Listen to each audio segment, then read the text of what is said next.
Okay, I need to get set up here with my water and my notes and all sorts of things. I feel like I'm going to bingo. I don't know if you know what bingo.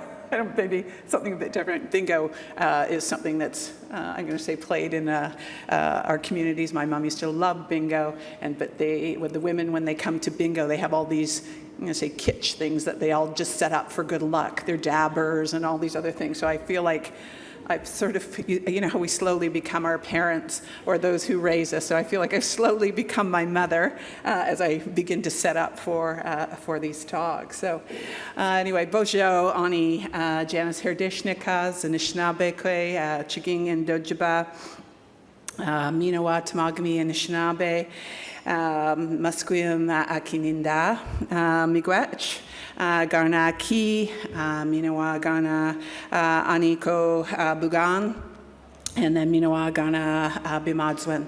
So just a small greeting to you in my Anishinaabemowin language and a recognition of Ghana territory, Ghana ancestors, and those who are emerging leaders among the Ghana. Also, Chimigwech was a big thank you to Jack Buckskin for such a beautiful welcoming to country, just beautiful and generous, and it reminds me of home often with the good humor as well. And I appreciate him setting for us perhaps a context for the day and for the conference around grounding us in the work we do as leaders in schools and what those responsibilities entail, because I do want to talk about responsibility and accountability today. But also, I think for maybe helping us to think about deep listening as well, and so not only listening with your ears, but listening with your hearts as well. And there's a teaching in our Longhouse community, a teaching that is, we have 2 ears and 1 mouth, so that we listen twice as much as we speak. And I'd also like to extend my gratitude to Angela Falkenberg, who had visited us in British Columbia during our our Provincial Superintendent School Association conference. And so really just wanted to acknowledge her as part of the invitation to be able to come here to Southern Australia. As well, I want to extend my gratitude to Jane Heath, who's been very helpful in terms of setting a context, the educational context, so helping me develop my understanding of the culturally responsive framework and then what that might hold for our conversation here today, as well as Tobias O'Connor, also for his generosity. Both him and Jane brought together some educators, again, to build my understanding of context here in Southern Australia. So, do I have here, clicker? Is this it? Okay. Oh, here we go. Let's see. So that, again, a little bit about where I come from. As you can see, this is Canada. I work and live in British Columbia. If you see the sign here, it's an installation by Edward Heapabirds, which is, it's an installation on campus, and there's about 13 of these signs that he has produced. And if you note, British Columbia is backwards, and it then says, British Columbia, today your host is Musqueam, and it situates an Indigenous community on each of these installations. And it really is about disrupting our notions of place and what does it mean to be in place, what does it mean to be on Indigenous lands, what does it mean to occupy Indigenous lands. And so that is part of what I will talk about today, but wanted to share. And this is a sign we do a tour on our campus for our students, I'm going to say educational activity, where they go around to sites of Indigenous presence on campus, and this is one of the sites. This is where I'm from. I'm from central Canada, and also northern Ontario, though it may not look like northern Ontario in relationship to how this map is situated. So Chiging First Nation is where I come from, and if you can see, Chi means big, so often I'll say Chi Miigwech, which is a big thank you, but Chiging here is bluffs, so I live by the big bluffs. And I'll talk a little bit today as well about how language is so much embedded in land. And so thinking about country as an important source of knowledge. So really what I want to present today, and this is work that I do within my own research, but work I do within my own faculty and across, I'm going to say across Canada in terms of the work I do with educators and professional development. And so the goal here today is to really, or my goal here today is to really deepen understanding of our positionality. So thinking about our positionality as educational leaders, given the significant role that we have in creating cultures, learning cultures in schools and districts and among our staff, but also thinking about learning and the creating conditions for learning and the impact that leaders have on student learning. So the work today is to deepen our understanding of positionality as leaders, as well as to really think about relationality. So often when I work with educators, it's about just tell me how to do this. Tell me how to work with Indigenous stories. Tell me how to work with intergenerational learning as a pedagogy. And I always say it's not, we need to think about relationships. This work, Indigenous education, is about relationships. And so I really want to foster and talk about this notion of relationality today. And to consider what it means to actively and critically inherit the settler colonial structures and the diverse relationships in which we lead. And so I want to reveal and challenge the ways that we are, I'm going to say, we are differently embedded in colonizing relationships of power and knowledge. So this notion of weaving relations came from thinking about reconciliation. I've been a strong proponent in Canada of reconciliation, but I think like others, I've become somewhat impatient with reconciliation, and so we'll talk a little bit about that today. Well, I think it's a very productive and strategic framework. I'm increasingly recognizing some of the limitations that reconciliation holds for us, and so have been thinking about how it is that reconciliation then can promote for us this notion of right relationships, and what does it mean to live in right relations. So I'll talk about that as moving us beyond the politics of good relations to that of living in right relations. I do want to set a context for BC, for Indigenous education, in Canada and also in British Columbia, to then speak to reconciliation, as I say, as a strategic framework, but recognizing some of the limitations it may hold. I will then talk about right relations. What are some of the conditions and features of right relationships? And then really what are some of the features of right relations? And then to think about what are some of the conditions. And hopefully along that way, have an opportunity for you to engage in some table talk. I've set up some questions that perhaps that might stimulate some conversation at your table. I do want to acknowledge that I do come from a different context. I recognize that, Canada and how colonialism operates in Canada is very different, I'm going to say, from an Australian context.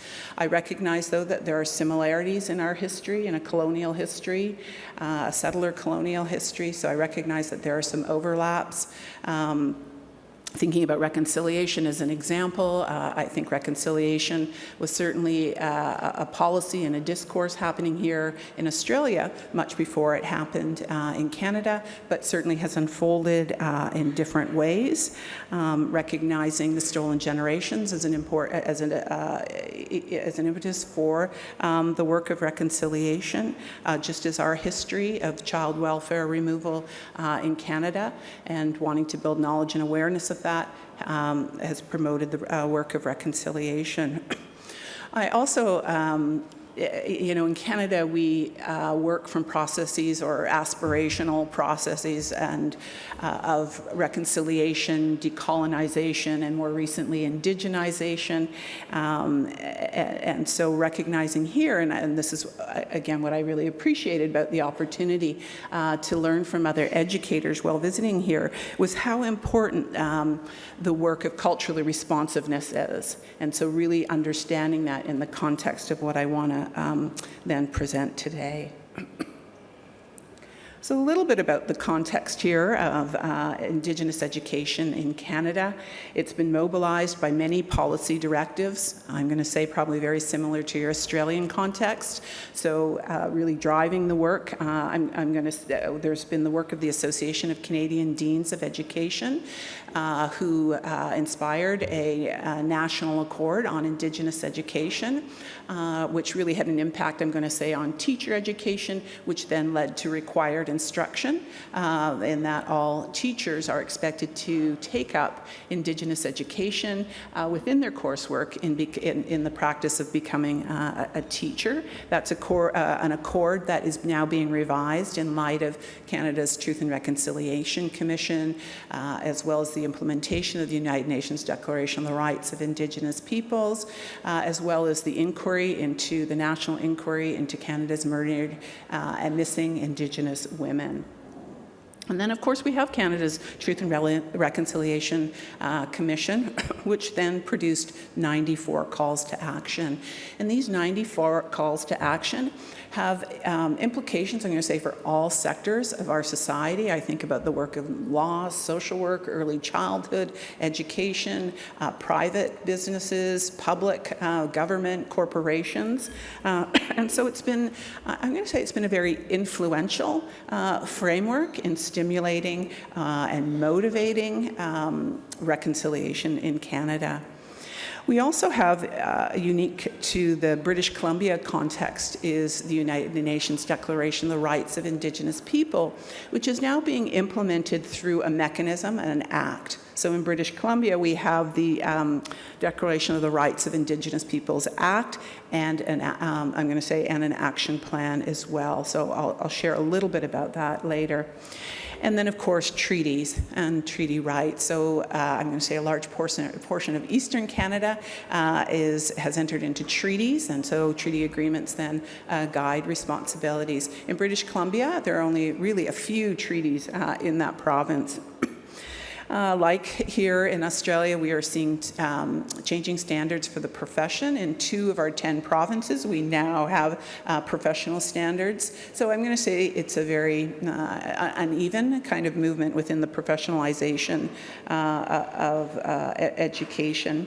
And then, of course, we have curriculum reform, much the way I had an opportunity to look at the national curriculum directives, but looking at curriculum reform. And in British Columbia, we've worked through working with principles. They call them the First Peoples Principles of Learning. And these are 8 core values. So learning is experiential. Learning comes from or involves history, memory, and story. Learning, and so it works through these 8 core values. And those have now been integrated into the curriculum at each grade and each level. Also, I'm going to say really shaping the discourse or shaping education and some of our curriculum, some of our thinking, some of our initiatives, some of our actions is this notion of is the discourses of equity, diversity, and inclusion.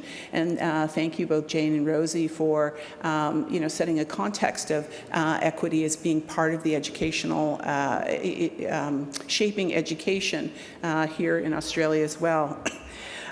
In thinking about education in relationship to Indigenous people, we've been very cautious in Canada about associating Indigenous education with this concept of equity, despite the need to improve educational outcomes for Indigenous learners or, as you think about it, address the gap. And this is for a variety of reasons, but responsibility tends to fall to individuals rather than promote systemic change. Thinking about equity, diversity, and inclusion tends to obscure very difficult conversations about colonialism and racism, and these are intimately linked when we think about Indigenous education. And it fails to recognize the distinctive histories and sovereignty of Indigenous people. So there's this assumption that within equity, diversity, and inclusion, that Indigenous people's priorities are the same as others, the same as other cultural groups.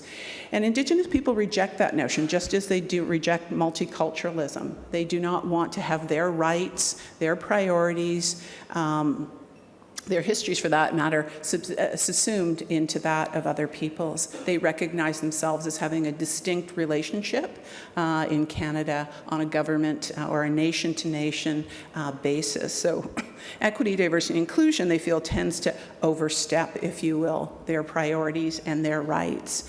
And this idea that it is also somewhat ahistorical. So when we talk about equity, diversity, and inclusion, we tend to talk about decolonization and Indigenous priorities as something that is separate and distinct. A little bit about the Truth and Reconciliation delivered its final report in Canada in 2015, and since that time, really, I'm going to say, has fast become a vehicle or for attention, expression, and action. We are certainly seeing many, I'm going to say, professional associations responsive to reconciliation, with statements of reconciliation, statements of change that they are making in light of their commitments to reconciliation.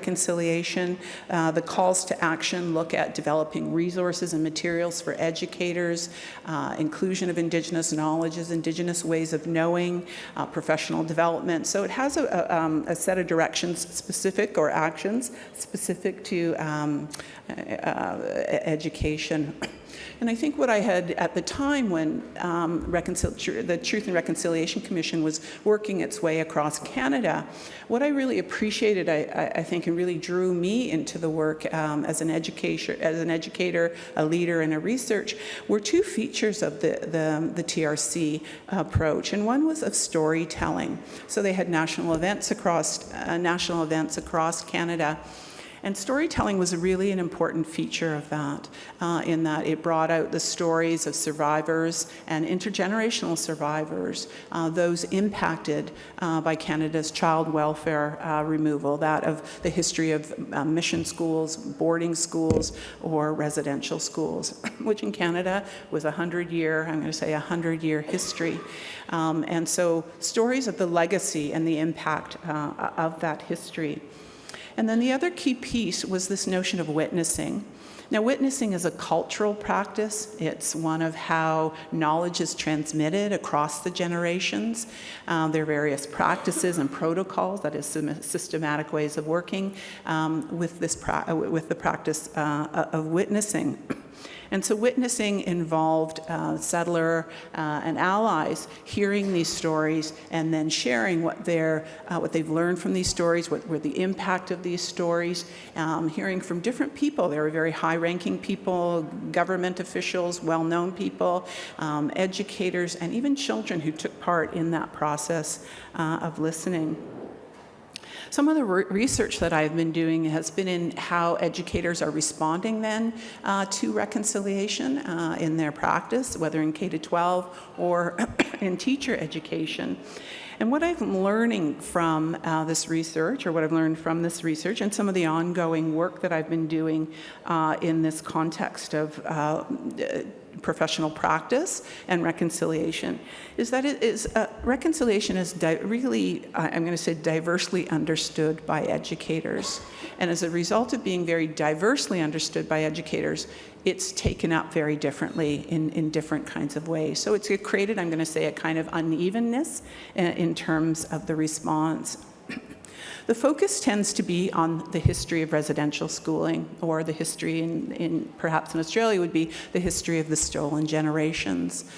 But the history, or certainly I'm going to say Indigenous settler history, or Indigenous histories are much more than residential schooling, but also, I'm going to say, the Indigenous settler colonial history is much more than residential schooling. So there's this critique on this emphasis that reconciliation is about reconciling a history related to residential schools or related to boarding schools, when there is much more that we need to reconcile in terms of a settler colonial history. certainly the critique of truth before reconciliation, the work of education and awareness, the need to continue to build education and awareness. And so we tend to be, that reconciliation has outpaced the truth. And so there's still a lot of the work around truth-telling that then needs to occur, I think, for reconciliation to be more meaningful and to have more of an impact. And certainly this idea that colonization is somehow our past, right? That we're moving on from the stolen generations. We're moving on from the history of residential schools. And colonization is not an event. It's not something of the past, and it's something that's ongoing. And so thinking about as educators and as leaders, how do we identify ongoing processes of colonialism that are occurring within schools and education. But it has, as I said, in terms of linking, we've built this kind of awareness and knowledge for teachers of this history, of this very significant history. We haven't been able to really, I'm going to say, there's a kind of unevenness to the practices of how educators are taking up Indigenous ways of knowing, Indigenous knowledge systems, taking up Indigenous perspectives, Indigenous histories, pedagogies within their practice. And so I think it speaks to the need for ongoing professional development that we need to be doing with educators, but also as leaders, how are we supporting and promoting this kind of professional development, this kind of planning within our schools that is inclusive of Indigenous ways of knowing.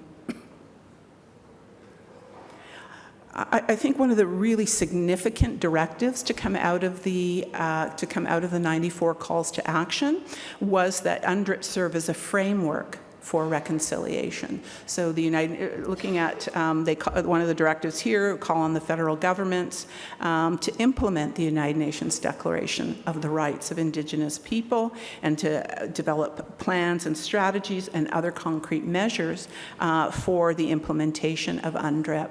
And so with the goal towards recognizing the rights of Indigenous peoples. Now again, I'm going to say very uneven in Canada. British Columbia, the province, western province of Canada, is the only province at this time to, develop a mechanism to be responsive to this. And this is these are the two. I'm going to read 3 related articles to the United Nations Declaration of the Rights of Indigenous People, which are rights to establish and control their own education systems and institutions, as well, providing education in their languages in a manner appropriate to their cultures and methods of teaching. Individuals, particularly children, have the right to all levels and forms of education of the state without discrimination. And that working in conjunction with Indigenous peoples to take effective measures to ensure Indigenous people and those living outside their communities have access to education in their own cultures and languages. So when we think about the United Nations Declaration of the Rights of the Indigenous People, when we think about Truth and Reconciliation, the TRC work in Canada, it really sets for us the expectation that we be responsive to the rights of Indigenous people.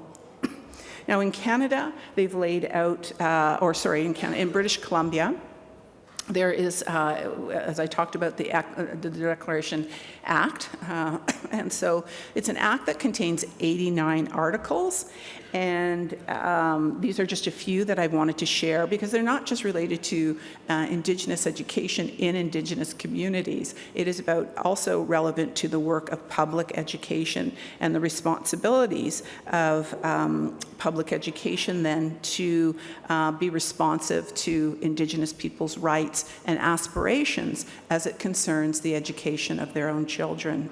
There are 4 primary goals that are relevant to the United Nations Declaration's implementation this act, and at the core of the goals central to these are self-determination. All right, so the recognition of Indigenous people. What I'm really just trying to do is set a context for you as we move towards living towards right relations. But to think about self-determination as a core value, the right to use, develop, and control their own lands, and therefore the resources that come from these lands, ending Indigenous-specific racism and discrimination, as well as taking issue with the social, cultural, and economic well-being of Indigenous folks. And so it takes a distinctions-based approach. It recognizes that there are different Indigenous groups in Canada. So we have 3 Indigenous groups: First Nations, Inuit, and Métis, all with distinct histories and all with very different relationships to the government in Canada. And so it recognizes that these kinds of differences and then really focuses, I'm going to say, on a rights-based holders approach. So really moving us from what does it mean to be stakeholders? And we tend to work with Indigenous communities as stakeholders.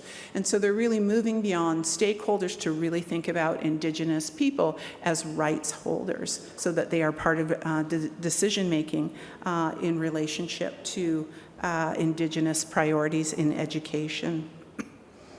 I'll be just quick to set a context here, again, just to demonstrate that I recognize I do come from a different context, but I also think that contexts evolve, and so when we think about leadership evolving, I think we need to think about these evolving contexts as well. And so here in British Columbia, they've developed a new set of competencies called the Spirit of Leadership competencies for systems of change. And so they were updating the dimensions of their practice to reflect what I introduced earlier, the First Peoples principles of learning. And so taking these 8 core Indigenous values and how do they integrate them into then the competency. And so I'm just going to give you a quick example.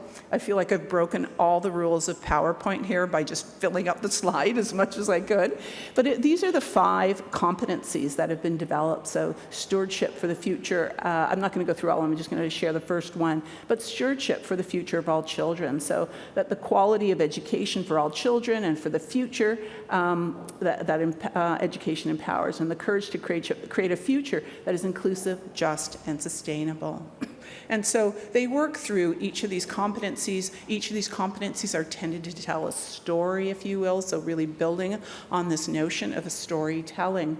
And then what they've done with each of these competencies is they've worked with an Indigenous leadership group, so Indigenous leaders, educational leaders across the province of British Columbia, then to think about what are Indigenous perspectives and considerations then that might inform this competency. So while the competency is then described, what they do is give specific Indigenous considerations for this, for each of these competencies. And so they're set up this way in order to be, I'm going to say, responsive to Indigenous education, recognizing that Indigenous education is not just for Indigenous learners. Indigenous education is not just for Indigenous people. That Indigenous education is for all students, if we are really committed to reconciliation. So I did have an opportunity to meet with educators here in Southern Australia. We had a couple of conversations around this, and so had an opportunity to look at the culturally responsive framework as a starting point for some of this work, thinking about the 4 domains of action and the 2 functional domains that were described here. Really appreciated the learning journey as a way to connect to Indigenous education, Indigenous learners as well, thinking about knowing and doing and being across these. And then looking, I just pointed out leadership here, but recognizing the respect, collaboration, leadership, and accountability. So I found this very helpful to starting to think about, where do Indigenous rights how are they situated within such a framework? We know that culturally responsive education, there's often a concern that the emphasis becomes on culture and how do we teach culture? What does culture then look like? And really, needing to think beyond the teaching of culture to really think about Indigenous people, inherent rights within that, within a culturally responsive framework. So not being responsive to the culture in the sense of just inclusion of our content within curriculum or teaching and learning, but to think about how are we responsive then to the rights of those of Indigenous peoples. And so that's the work that I'm very much concerned with. So when we think about reconciliation through educational leadership, what we can really appreciate about the work of reconciliation, and certainly the work that I think it makes reconciliation a really strategic framework, if you will, for us as leaders, is the way it has developed, I'm going to say this, the education and awareness for educators. Building that knowledge of history, building this knowledge of what are priorities for Indigenous peoples. And so it's focused on that reconciling of the colonial history, so again, engaging us in a responsibility towards reconciling the past, to also consider a future, but also thinking about the learning and unlearning, and I think that relates to the education and awareness, how important it is to hear people say, oh, I didn't know that, I'm learning this for the first time, or now that I know that, this is my responsibility, or this is, I see what I need to do, right? So building that education awareness, but also creating those conditions for learning and unlearning.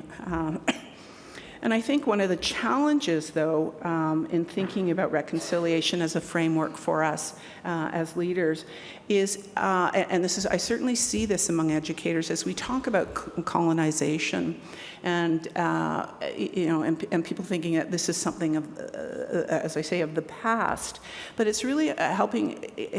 The work and the challenge has been to helping educators think about their ongoing investments in colonialism. Why do they hold on to this kind of thinking about Indigenous histories, or maybe what they have come to know, but also how they benefit, how people have benefited, how educators themselves and society benefits from a ongoing colonial relationship. And I think that's been the work, and certainly the challenges that I have experienced in my work with pre-service teachers, in my work with K-12 educators, as well as educational leaders, is to understand the way that they continue to benefit or be invested in in policies and practices of colonialism.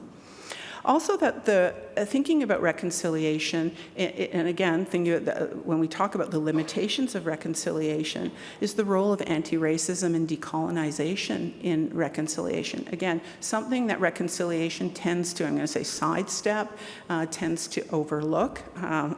That we need to address issues of racism. We need to address issues of race, power, and privilege in the work that we do. And reconciliation tends to, I'm going to say, sidestep the work of anti-racism, yet it's so connected to the work of to that work, as well as to decolonization.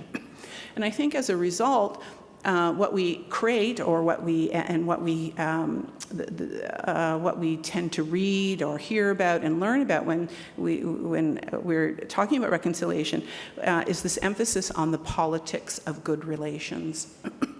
And so I had an opportunity, I went onto the website Reconciliation Australia. We have one in Canada as well, Reconciliation Canada. And this was a quote: "We promote and facilitate reconciliation by building relationships, respect, and trust between wider Australian community and Aboriginal and Torres Strait Islander peoples." So again, this emphasis is on relationships, but relationships that are built on respect and trust. It talks about, and I'm going to, not just this site, but certainly other writings, if you will, on reconciliation, have been on, we need to change relationships, right? We need to address the inequitable relationships that exist between Indigenous and non-Indigenous peoples. So we need to think about, how do we work respectfully and collaboratively? How do we overcome disadvantage? How do we overcome division, right? Thinking about the gap as an emphasis within the context of reconciliation. It is about forgiveness, healing, reparations. Certainly we're hearing a lot about reparations in Canada. And then it's a two-way relationship based on respect and trust. So again, it's this emphasis on how do we build these good relationships through respect, through trust, through collaboration, through knowledge, recognition of, this history, this colonial history that has impacted relationships, right? And so the work that I'm proposing and some of the, what I'm hoping to engage you in is this notion of what does it mean to live in right, live in right relations. And so my thinking around this is that right relations recognizes the uneven power relationships, that exist between settler society and Indigenous people. So really what I'm asking is, how can these power relations then be changed, right? So how can these relationships, or how can this relationship be righted, if so? And then also thinking about Indigenous people's rights. And so I draw here from scholars Graham and Hansen and colleagues, and they've used this notion of right relations as a way to address climate change and working with Indigenous people in their research and creating a methodology that recognizes Indigenous people's rights within the context of climate change. And so what I wanted to do is to sort of build on this notion of right relations, to look at different kinds of conditions, perhaps that foster right relations, but also then to flesh out a broader concept of right relations. And so really thinking about this obligations. So what are the obligations of settler societies then to live up to responsibilities when part of a relationship? And so that includes the United Nations Declaration on the Rights of Indigenous People. Well, I'm going to say adopted here in Australia, maybe not implemented through mechanisms, but again, it's that recognition of UNDRIP. How do we think about treaty or supporting Indigenous people's aspirations for treaty and treaty relationships? And also even thinking within the context of a reconciliation action plan. I noted in looking at some of the work in Australian education how important reconciliation action plans are. And so in that you are committing or you're committing to a relationship. And so what are the obligations then to live up to responsibilities that are part of that? It also, and as a result, I think, thinking about writing as well as writing relationships in terms of addressing the power relationships, but also thinking about the obligations and responsibilities. The rights of Indigenous people then are relevant to all educators, all of us as leaders within schools. And so part of that work then is advancing Indigenous education priorities. What matters to Indigenous peoples? How do they become decision makers in the work that we do in education? It's that continual need to uproot colonial relations, so recognizing that that kind of colonial thinking still really impacts educators and what they bring to classrooms, what we as leaders then bring to schools, and shapes the work that we do. So what are we doing then in our work to continually challenge colonial relations? And also the emphasis on educational self-determination and sovereignty as prevailing objectives in education. And finally, thinking about accountability to Indigenous futures, right? So this is really where, we're in rejecting, if you will, Indigenous ways of knowing as something of the past.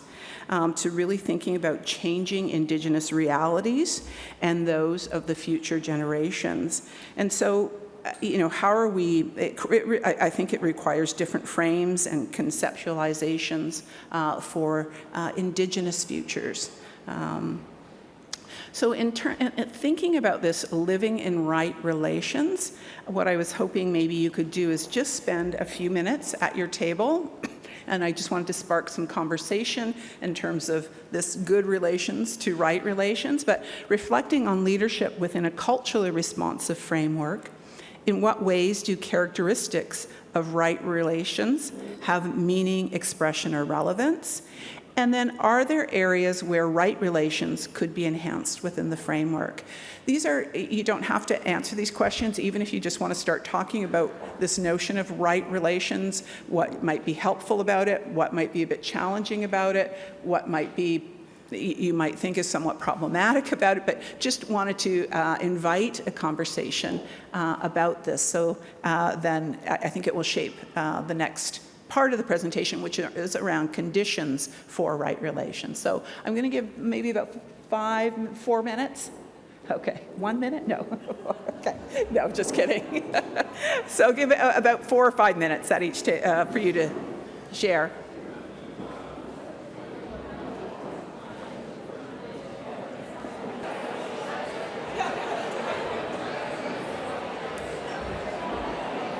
Okay, if I could restart the conversation.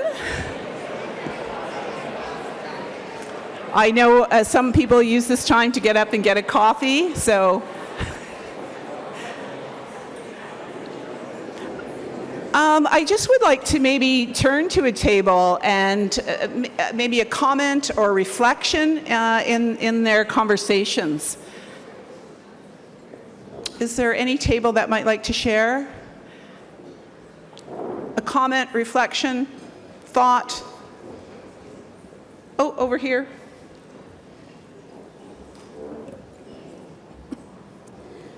Good morning, Kirsty from Parafill Gardens. I'm really interested in what you're talking about and the correlation between Canada and South Australia. And the work that we're doing at our school. At the moment, we are doing a lot of work on anti-racism, and we found that our department policy puts all behaviour together, but we found it very useful to pull this apart. And we're still fairly early stages, but we've just defined racism. And one of the things that people were struggling with was about colonization, yes. Can't even speak. But what we're trying to do is respond to the day-to-day and the relations. But in actual fact, our institutions are racist. And that's a really difficult thing to do anything about, but we need to acknowledge it and work within it to do the best we can to make a difference. Okay, thank you. And I really appreciate that link between racism and colonization that your group has made and are discussing. One more comment?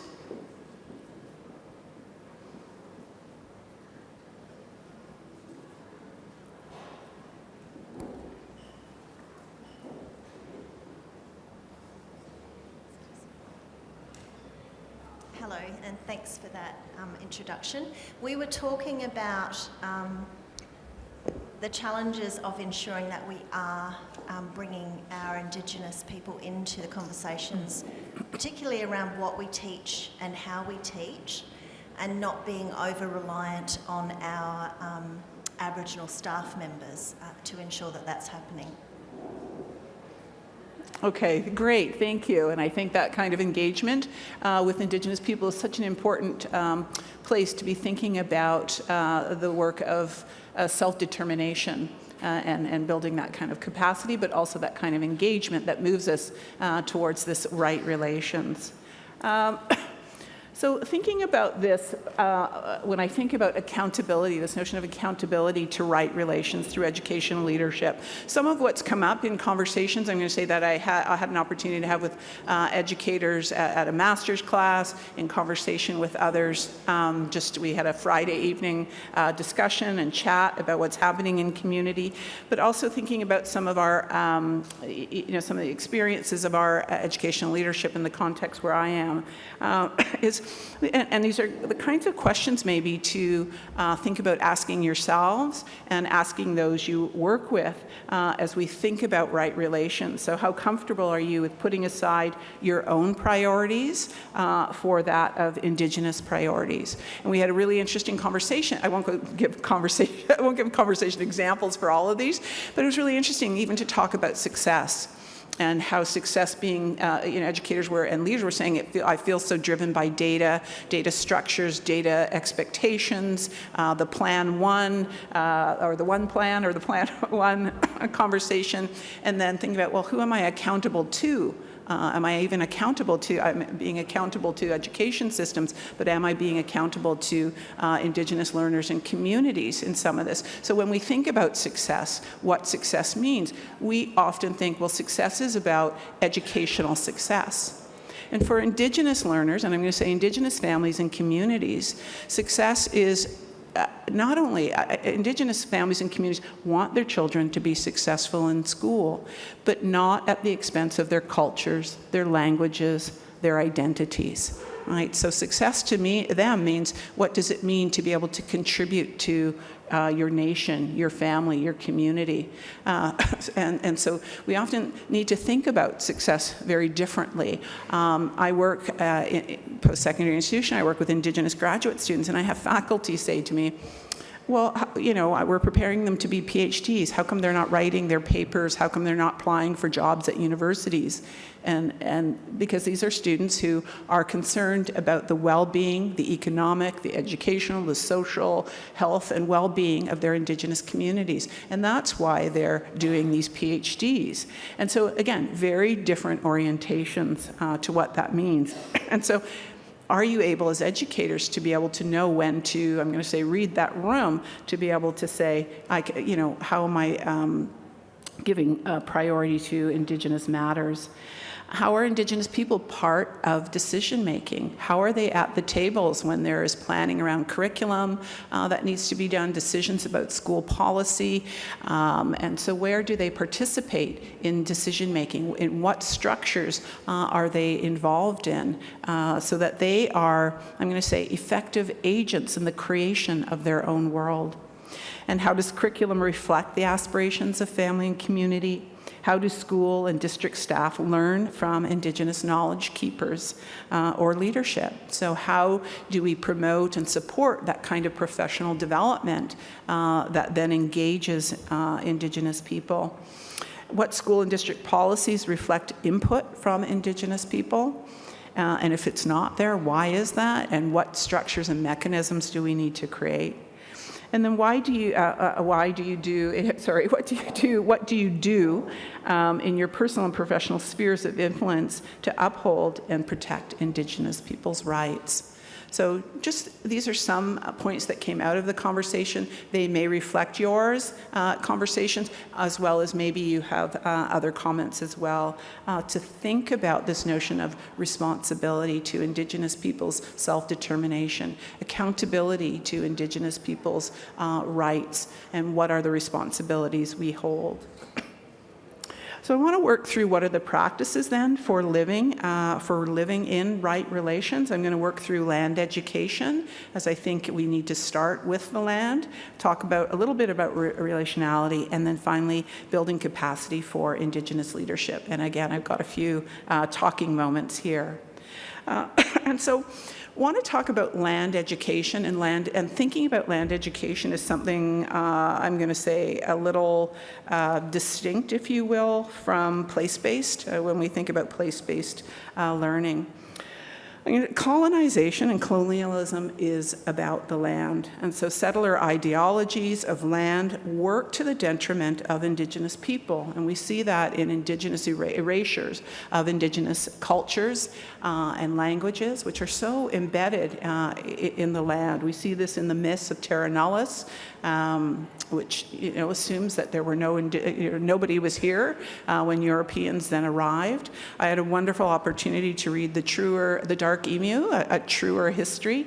Found that very powerful in terms of working from multiple perspectives to recognize Indigenous people's long-standing presence on these lands. And so what I think is important about land education is that it problematizes the relationship between land and settler colonialism, and in covering how settler colonial projects then are maintained and produced. So this is, colonialism is concerned with the land. It encompasses, I'm going to say, a different orientation to the land, in that Indigenous people's relationship to that land is one of has a spiritual connection, linguistic connection, ancestral connection, and I really appreciate Jack Buckskin's teachings this morning that talked about, or that certainly brought forward how important those connections to land are. But it also includes urban spaces, and this is what I appreciate about the work of Eve Matuk, Marcia McKenzie, and their other colleague McCoy here, that urban spaces are Indigenous storied lands, right? So again, this assumption that just because we may not see many Indigenous people in the city, or when we do, it's in very, I'm going to say, very problematized kinds of ways. And yet Indigenous urban landscapes are places of story, places of history, and places of memory for Indigenous people. And also what I think is important about an approach or using a land education approach is that it surfaces Indigenous connections and functions and obligations to the land, perhaps in a way that place-based education may not. And then a land education approach takes into account Indigenous rights and sovereignty. We often use place-based education, I think, in our work, and I think thinking about land education is very different from place education. I think place-based education allows for certainly an appreciation of place. It certainly fosters a sense of community, and then what are community priorities. It also raises for us environmental issues. It's concerned with service learning. Very aware of how important it is to think about place-based education in our work and taking children beyond the classroom. But it's also very, I'm going to say, low in its aspirations for Indigenous people's self-determination and sovereignty. Again, doesn't attend to Indigenous people's rights, doesn't attend to distinct histories of Indigenous people. So, which is why I really think land education as approach is a condition necessary for living in right relations. When we think about land education, perhaps through leadership, we really want to be, I think it's important to be knowledgeable of settler colonial ideologies that then perpetuate privilege, and I'm going to say white supremacy, that occurs within schools. I appreciate how I've had an opportunity to be at various presentations where there's an acknowledgement of territory, or in our context, it would be acknowledgement of territory, here acknowledgement of country. And so really encourage us to recognize that this acknowledgement is not just a recognition of Indigenous people's long-standing presence on these lands, but this acknowledgement or recognition, if you will, of territory is a reminder of our entanglements in settler colonialism and ongoing erasure. And so when we think about the acknowledgement of country, how do we think about that kind of, how do we think about our response? How do we think about the ways in which we want to address these entanglements? And I've heard various commitments being made within this to examine their own practices in leadership, to think about the way within acknowledgements to challenge ongoing forms of colonialism, to recognize people, how they've benefited perhaps from colonialism. So I just want to encourage that acknowledgement to think about your own kind of relationship to country, and to think about that as a way in which that you have been invested, you have benefited, and inherited, if you will, colonial structures. How are Indigenous ways of knowing in country So how is thinking about country, learning on country and through country, how is that part of school planning? How do educational outcomes and goals contribute to Indigenous self-determination, right? And this is about thinking, just using the success as an example. Success may be an academic outcome that we think about, but in a systemic kind of way, one of our educational outcomes that we want to consider is around Indigenous people's self-determination. And then finally, what are the curricular and pedagogical conversations that then unsettle these notions of benefiting and investments in land and country? And so, again, just going to ask for a table talk. How can knowledge of country be known and experienced differently in your educational context? You could be doing really great things, wonderful to hear. There could be things that you're working on, wonderful to spark a conversation, or maybe there's a direction in which you're trying to head. So we're thinking about that first one, and then what are the possibilities for a land education approach in your school or district that is accountable to Indigenous people's self-determination? So I'm going to give, I'm going to say 5 minutes to that conversation. It's always hard to do a talk, kind of workshop version with this many people, but anyone like to share their conversation? Again, just to reflect, it doesn't have to be a response to these questions, but just something that maybe inspired some different thinking.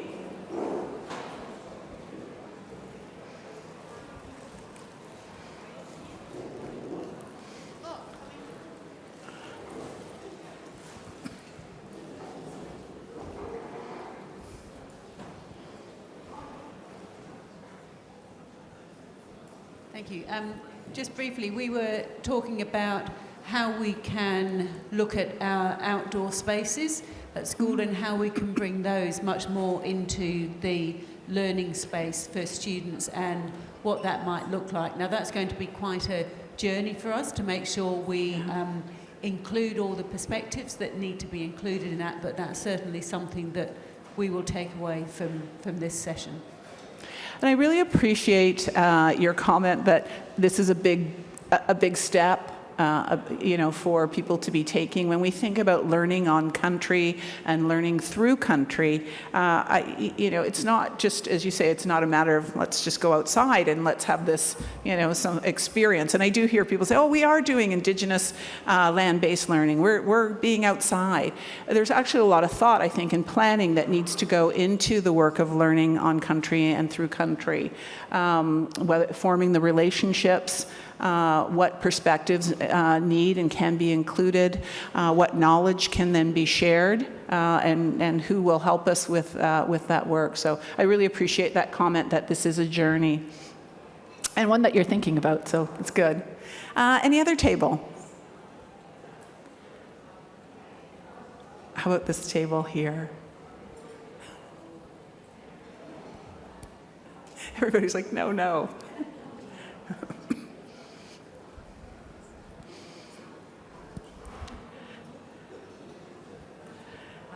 Thank you.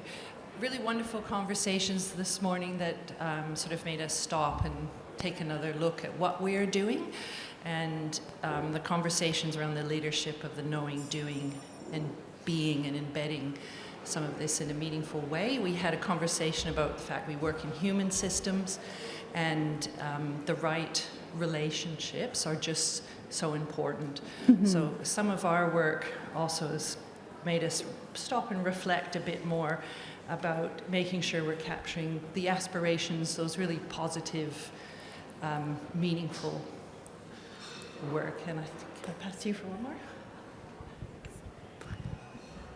We also had a really good discussion about the direction of curriculum that we're working in. And we were able to reflect on the way that through flexibility in curriculum, we really have the power to influence the way that people are involved in learning and to include communities within learning in different ways than happens often in the senior context. So we feel like we've got this really powerful lever where we can start a conversation or we can help open some of the doors for some of these other things to happen. So that was really affirming as well to be able to have that reflection. Okay, wonderful. And I appreciate that notion of building those relationships and engaging with Indigenous people around what's important to them, what matters to them, and how it is that they can then share those aspirations for teaching and learning. The second condition that I want to talk about is one of relationality.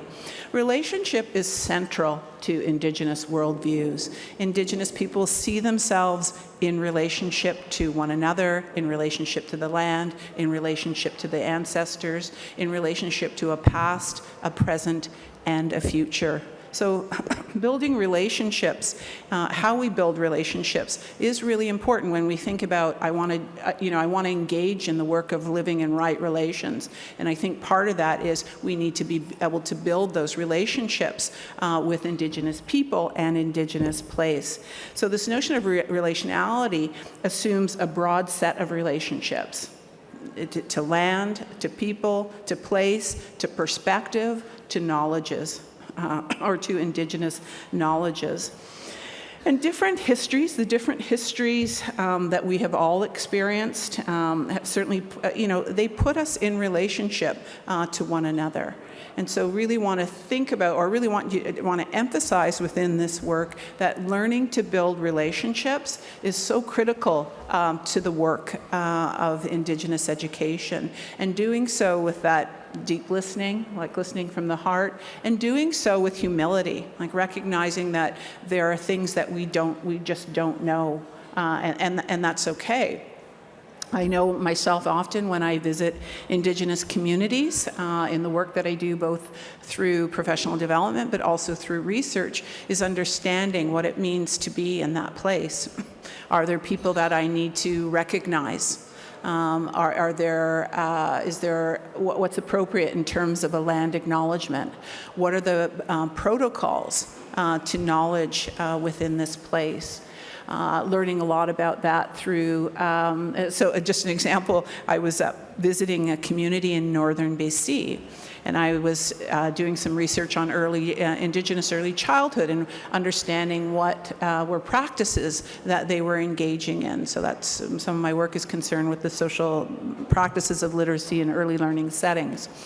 And I was in northern BC. Now, in my tradition, we use a framework called the medicine wheel. It's a guiding framework. It's a circle with 4 quadrants, and then each quadrant represents an aspect of ourselves. So the physical, the emotional, the spiritual, and then the cognitive aspects. So there's these 4 dimensions of self, and that the teaching is that if one area is not doing well, then you're not healthy in a holistic kind of way. So it's thinking about ourselves in a holistic kind of way. So I was using this framework to put the answers on. So people were doing Post-its, and then we were putting them on. And so I was putting them in these quadrants. And this elder says, "What are you doing?" And I said, "Oh, well, this is this is part of my Anishinaabe tradition. I'm using this medicine wheel framework. It's about the holistic self. So kind of thinking about your responses in this and categorizing them in this way." And she says, "Well, that's just so new agey." And I was like, this framework's been around for millennium. But I mean, it's just how different, it was about learning the different, what it means to be in different places. And I really needed, it was a teaching for me that I really needed to, there were more questions that I needed to ask about the work then that I was doing in community. So, and I think that, again, right relations, going back to this, is a matter of relating differently to one another and to the land. And so I want us, to really think about those relationships, not just to Indigenous people, but to the perspectives, the places and lands that they hold, to their histories, to their worldviews, to their pedagogy. So when we think about relationship, to really think about that quite broadly. And I think there's been some really important work helping us think about relationship, and so thinking about our own positionalities in that relationship. So who am I in relationship to Indigenous people and place and perspectives?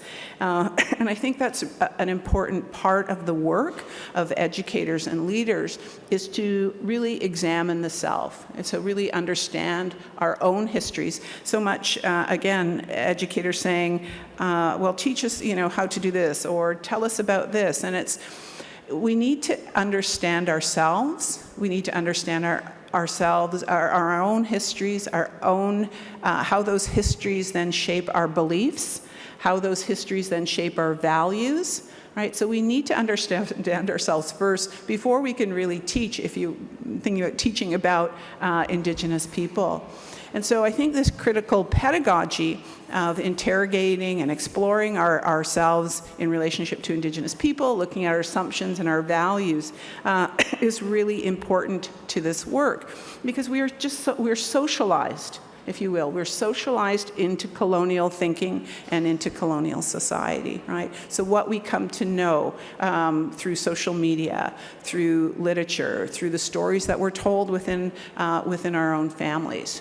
I think about murdered and missing Indigenous women, and I think about how portrayals of Indigenous women have been constructed over time, right? So I look at Disney's Pocahontas. I look at various memes. I look at social media. I look at, the hypersexualization that we see of Indigenous women, or the characterization of women as neglecting children and family, despite being matriarchs, holding matriarch positions. And so, thinking about how we then get socialized into that kind of thinking then rationalizes, if you will, or justifies the violence, the disproportionate violence that Indigenous women experience. So part of my work in working with teachers is to take them through this kind of socialization about their beliefs, about their perspectives, how it is that what they've come to know about Indigenous people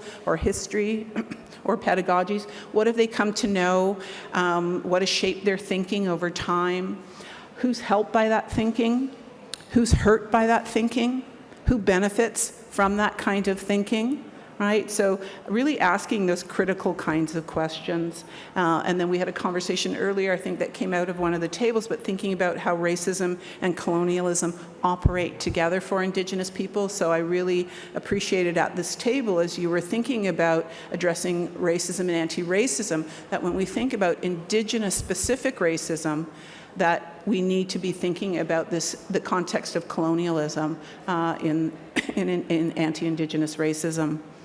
Also, again, thinking about our assumptions and bias and beliefs, but how those can then create a racism of low expectations.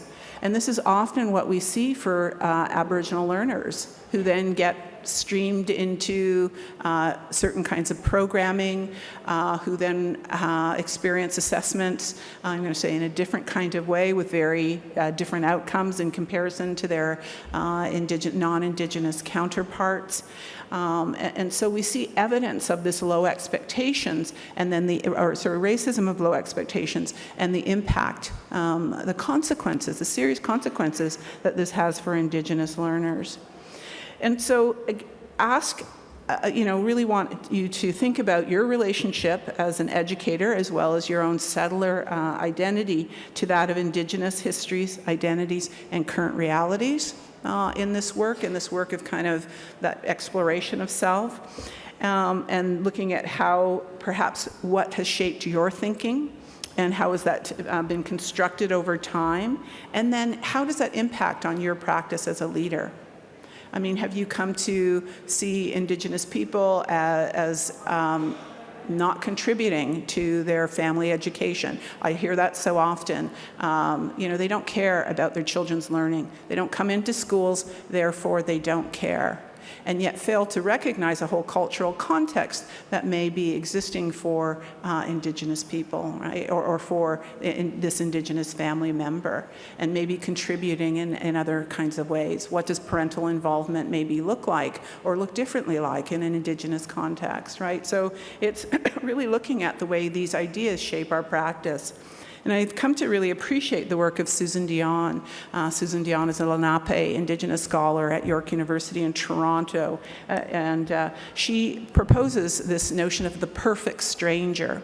So her research is concerned working with educators who are unpacking this kind of history, what they've come to know and learn about Indigenous people. And so what she notes about their rationalizations is that they create this distance, if you will, towards Indigenous people, what she calls a perfect stranger stance, in the way they rationalize what they know and what they don't know. And so it may be, and many of us have heard this, and maybe many of us have experienced this ourselves, right? I didn't know that happened.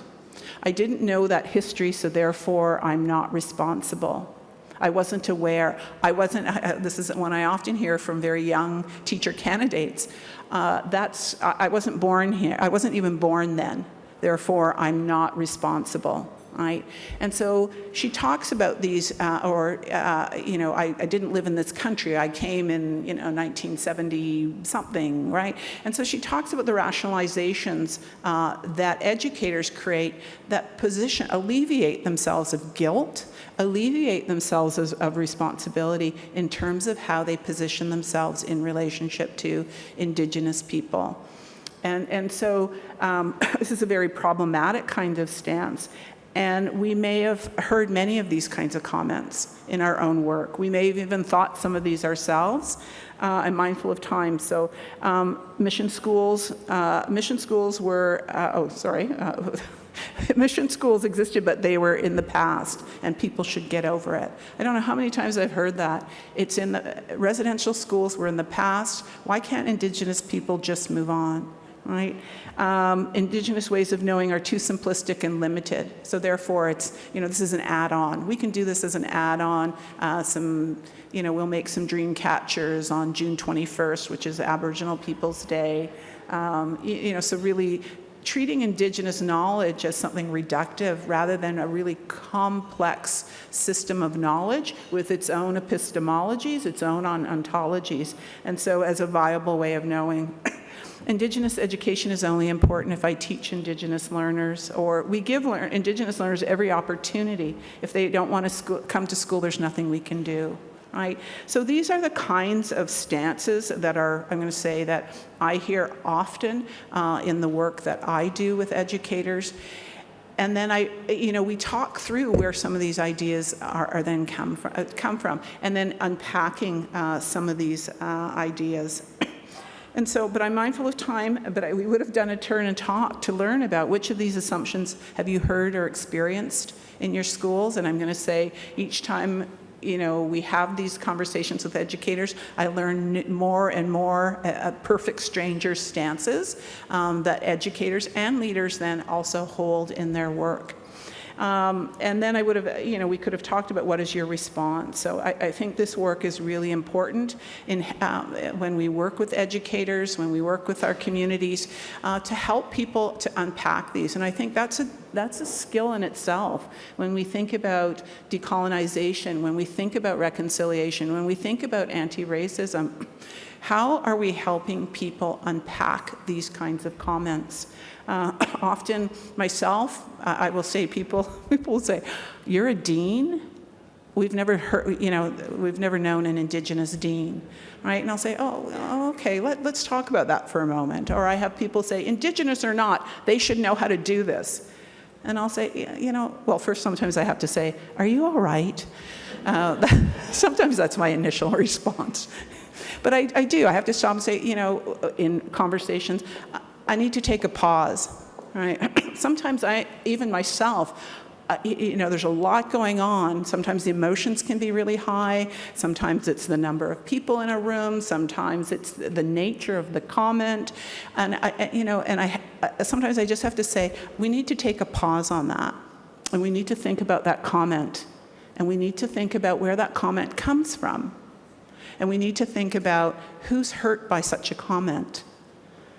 All right, so just really finding simple ways to help us begin to unpack some of these statements that, because we know reports tell us that Indigenous educators experience racism in their schools. Their contributions, their knowledge contributions, their intellectual contributions, educational contributions are often devalued because of the assumptions that we carry about Indigenous learners, Indigenous communities, and Indigenous educators. And so we have to be, a part of our professional development has to be about how do we unpack Indigenous specific racism, given that those different histories and the history of colonization. So when we think about bringing relationship to Indigenous knowledge in the classroom, here are just some questions I ask you to think about. Won't go through all, but I think some of these are really critical in terms of what knowledge is privileged in our classrooms and why, and what perspectives, Indigenous perspectives, are missing and why. Where can dominant paradigms in the curriculum then be challenged or even balanced with Indigenous perspectives, Indigenous knowledges and theory? What perspectives then are, again, relevant to Indigenous people, relevant to country? What relationships have you in your work forged with traditional custodians of the lands where you work? And then what planning and professional development then is even guided by traditional owners to improve cultural responsiveness, right, when we think about that as a framework? And finally, the last condition is one of pathways to leadership for Indigenous educators. Indigenous educators have the ability to mentor. They represent the worldviews, if you will, of Indigenous learners. They understand the history and knowledges, and even the nuances of being in community. And so they play a significant role in the implementation of a culturally responsive framework to education. They have a critical role to play in guiding this work, in assisting us in this work, in providing feedback in this work. And so what I'm saying is Indigenous educator voices matter in the work that we do in living in right relations. And so they play, as I say, they play a significant role in creating environments that are culturally responsive, empowering, inclusive of Indigenous knowledges, and promote Indigenous sovereignty. They recognize the significance of Indigenous self-determination and aspirations of community. So we need to think about practices and retention strategies for Indigenous educators. So really thinking about how are we planting the seeds early, how are we improving graduation rates, what that can then attract young people into teaching.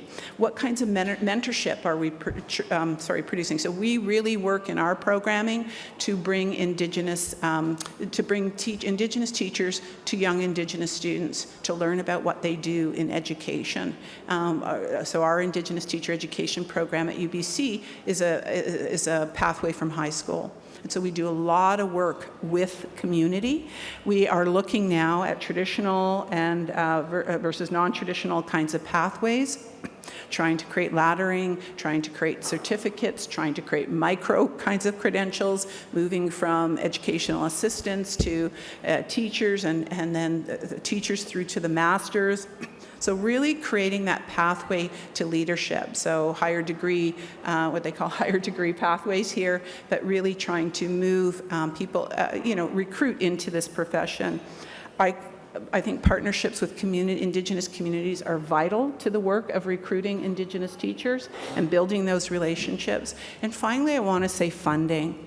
These are programs that require more funding. I know there was a time, I think 2013-14, I was reading an article that there was a commitment on the part of Australian government to this. And then in 2016, we've kind of seen this wane. But we really need to think about funding that is committed to the professional development of Indigenous teachers, building that capacity for leadership. So how are we moving teachers into principalship roles, into into higher roles for administration. We often see Indigenous educators as only being able to do cultural kinds of activities. I'm going to say I'm the Dean Pro Tem, so I'm going to say it's a limited role. But there are people who would have picked me or thought about me as a Dean of Education in our faculty because I can only do Indigenous stuff, apparently. And so really we need to break through the birch bark, if you will, cedar ceiling, if you will, to think about the potential of Indigenous educators for leadership. And I've had just an amazing time here in Southern Australia to meet with Indigenous educators who carry not only the cultural responsibility, but carry forward, I think, the responsibilities to lead in educational settings. And we need to be able to create those opportunities, those pathways, that kind of networking for Indigenous leadership, whether that's through the Indigenous Leaders Group and creating these kinds of affinity groups that then support Indigenous educators through that pathway. Final questions would have been a table talk, but thinking about your engagement with Indigenous family and community in ways, I'm going to say, that empower them, that commit to self-determination. How do you advocate for Indigenous educators to advance their careers? And then finally, what is needed to create pathways for leadership? What are the structures, resources, and strategies? And that would have been our final table talk conversation. Just playing that last slide. But really, we need, and I always say this in my work, we need more sustainable and loving ways of being in this world. And that will come from our respect for Indigenous knowledges. I think about the world right now. Where I'm from, there are fires. You've had bushfires here. We're experiencing climate change. We need other ways of knowing and understanding, other knowledge contributions to solving, I think, society's most pressing problems: climate change, food security, drought.